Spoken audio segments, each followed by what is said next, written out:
A group of South African scientists has pleaded for help, saying they are trapped in an isolated base on a cliff edge in Antarctica with a team member who has become violent. One member of the team has been accused of assault and threatening violence against his colleagues. However, South Africa now says after an investigation that it will not be removing scientists from that remote base. Yeah, so imagine you had somebody at work who totally sucks and who's potentially violent against you. Now imagine your work is in a remote station with a handful of people in Antarctica.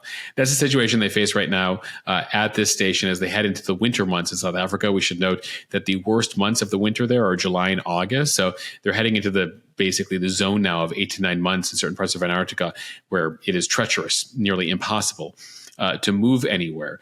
And Jill, we should note, interesting researching this whole thing, because though Antarctica has no permanent residents, no people there have been a number of cases of crime and misconduct on Antarctica in recent years. There's a professor at Stanford named Jane Willenbrigg who said that a geologist harassed her while she was a student on an expedition there back in 99 and 2000. She later filed a complaint about that.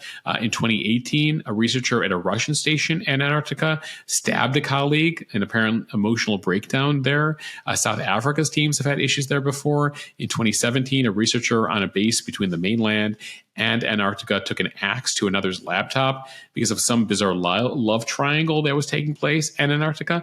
Jill, I think there needs to be White Lotus Antarctica needs to come next season. I think the question is, are they recruiting the wrong people? It's what came first, the chicken or the egg? Is it that it's such kind of a crazy assignment that those are the types of people that apply for it? Or do you just kind of lose your mind being in Antarctica and kind of trapped and confined into a place? I don't know. It's a very good question. They seem to have more problems there than they do at the space station with love triangles and taking an axe to someone's laptop. Jesus. But I'm sure there are lessons there that NASA and company are learning as we get set to send astronauts to, live on a permanent mission on the moon and Mars in the coming years. If you think Antarctica is bad, wait to be millions of miles from Earth. I think for anyone listening, one of the takeaways is just whatever work issues you're having, they probably aren't that bad. You can still go home at the end of the day. You're not stuck at a remote base in -100 weather in Antarctica.